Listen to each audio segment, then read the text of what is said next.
सन 2024-25च्या पुरवणी मागण्यामध्ये चर्चा करण्यासाठी या ठिकाणी मी उभा आहे। अध्यक्ष महोदय, या ठिकाणी कृषी, पशुसंवर्धन, दुग्ध व्यवसाय, सार्वजनिक बांधकाम, उद्योग, ऊर्जा, कामगार आणि खनिकर्म यावरती पुरवणी मागण्यामध्ये चर्चा करत असताना ही महाराष्ट्र राज्याचे आदरणीय मुख्यमंत्री देवेंद्रजी फडणवीस साहेब, उपमुख्यमंत्री आदरणीय एकनाथरावजी शिंदे साहेब आणि विशेष म्हणजे उपमुख्यमंत्री आणि तत्कालीन अर्थमंत्री अजितदादा पवार साहेब यांना या ठिकाणी मी धन्यवाद देणार आहे का माझ्या वैजापूर तालुक्यामध्ये रामकृष्ण गोदावरी उपसा जल सिंचन योजना होती। मी दादांकडे 4 वेळेस गेलो, विनंती केली, शिंदे साहेबांकडे गेलो, विनंती केली आणि माझं रामकृष्ण गोदावरी उपसा जल सिंचन योजनेचं 64,25,59,60,000 रुपयाचं कर्ज या ठिकाणी या सरकारने माफ करून टाकलं आणि म्हणून सर्वप्रथम या ठिकाणी मी त्यांचे अभिनंदन करणार आहे। या ठिकाणी अध्यक्ष महोदय, ही सार्वजनिक बांधकाम पान क्रमांक 66 बाब क्रमांक 96 वरती चर्चा करत असताना प्रामुख्याने या ठिकाणी विनंती करणार आहे का वैजापूर आणि श्रीरामपूर या दोन्ही तालुक्यामध्ये गोदावरी मोठी नदी आहे आणि श्रीरामपूर तालुक्यामध्ये संत चांगदेव महाराजांची त्या ठिकाणी समाधी आहे आणि आमच्या वैजापूर तालुक्यामधून जवळजवळ 10-12 गावचे विद्यार्थी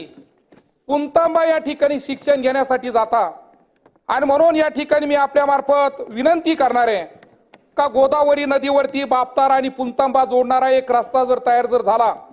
पूल जर तयार झाला तर त्या ठिकाणी आमच्या सर्व भक्तांची आणि विद्यार्थ्यांची त्या ठिकाणी जी गैरसोय चालू आहे ती त्या ठिकाणी पूर्ण होणार आहे। अध्यक्ष महोदय, या ठिकाणी मी आपल्या वतीने विनंती करणार आहे का माझ्या तालुक्यामध्ये जवळजवळ 20 किलोमीटर लांबीचे रस्ते ओडीआर आहे आणि त्या ओडीआरचं एमडीआर करण्यासाठी मी या ठिकाणी विनंती केली, पत्र दिलेले आहे, परंतु अद्यापर्यंत त्या ओडीआरचं दर्जा उन्नती त्या ठिकाणी झाली नाही आणि म्हणून ओडीआरचे एमडीआर त्या ठिकाणी व्हावी यासाठी आपल्याला विनंती करणार आहे। अध्यक्ष महोदय, कृषीच्या बाबतीमध्ये पान क्रमांक 28 बाब क्रमांक 40 वरती बोलत असताना माझा वैजापूर विधानसभा मतदारसंघ आणि गंगापूर विधानसभा मतदारसंघ सिंचनाच्या बाबतीमध्ये अग्रेसर असलेला विधानसभा मतदारसंघ आहे। या ठिकाणी नांदूर मंदेश्वरचं पाणी, मन्याडचं पाणी, शिवनाचं पाणी, खारी खामगावचं पाणी आणि म्हणून या कृषीच्या बाबतीमध्ये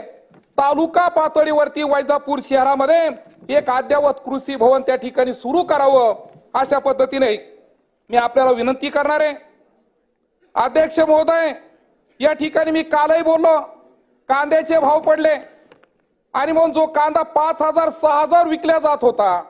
तो कांदा आज 500 ते 1,500 रुपयापर्यंत त्या ठिकाणी चालला आणि म्हणून आपल्या मार्फत त्या ठिकाणी मी विनंती करणार आहे का माझ्या अगोदर सन्माननीय सदस्य सरोजताईंनी तो मुद्दा त्या ठिकाणी मांडला, परंतु 20% जो निर्यात शुल्क त्या ठिकाणी लावलं, अध्यक्ष महोदय थोडं 5 मिनिटं, तर ते निर्यात शुल्क त्या ठिकाणी कमी करण्याची त्या ठिकाणी गरज आहे। अध्यक्ष महोदय, प्रधानमंत्री सन्मान योजना आणि नमो शेतकरी सन्मान योजना या बाबतीमध्ये सेपरेट ऑफिस त्या ठिकाणी सुरू करावं का जेणेकरून सर्व सदस्य, अध्यक्ष महोदय फक्त 2 मिनिटं वाढव घेतोय। अध्यक्ष महोदय, ऊर्जाच्या बाबतीमध्ये जर बोलायचं ठरलं तर वैजापूर विधानसभा मतदारसंघ मोठा मतदारसंघ आहे आणि वैजापूर गंगापूर मध्ये 218 गाव आहे, परंतु आमच्या मतदारसंघामध्ये 132 केवी फक्त एकच केंद्र आहे आणि म्हणून शिवर बंगल्यासारख्या ठिकाणी जर 132 केवी सेंटर जर त्या ठिकाणी नव्याने निर्माण जर केलं तर माझ्या वैजापूर तालुक्याची एक मोठी समस्या त्या ठिकाणी पूर्ण होईल। आणि शेवटचा मुद्दा अध्यक्ष महोदय, या ठिकाणी उद्योगाच्या बाबतीमध्ये जर बोलायचं ठरलं तर उद्योग मंत्री आदरणीय उदयजी सामंत साहेबांनी एक मोठं माझं काम त्या ठिकाणी पूर्ण केलं आणि शेतकरी आणि एमआयडीसीचा समन्वय साधून आमच्या शेतकऱ्याला त्या ठिकाणी एकरी 15,000 रुपये मोबदला देण्याचं त्या ठिकाणी वाढीव मोबदला देण्याचं काम केलं। परंतु मी या ठिकाणी आपल्या मार्फत शासनाला विनंती करील का उद्योग जर सुरू जर झाले तर एक मोठं काम त्या ठिकाणी। आणि शेवटचा मुद्दा आहे अध्यक्ष महोदय, त्या ठिकाणी वैजापूरला एक विभागीय कार्यालय विद्युत मंडळाचं जर त्या ठिकाणी झालं तर 1 लाख कस्टमर जवळजवळ आमचे त्या वैजापूर तालुक्यामध्ये, आणि विभागीय कार्यालय कन्नडच्या ऐवजी वैजापूरला आमचं सेपरेट त्या ठिकाणी व्हावं अशी आपल्या मार्फत त्या ठिकाणी विनंती करतो। अध्यक्ष महोदय, मला या ठिकाणी पुरवणी मागणीवरती बोलण्याची संधी दिली, मी या ठिकाणी आपल्याला धन्यवाद देतो। जय हिंद, जय महाराष्ट्र, जय हरी।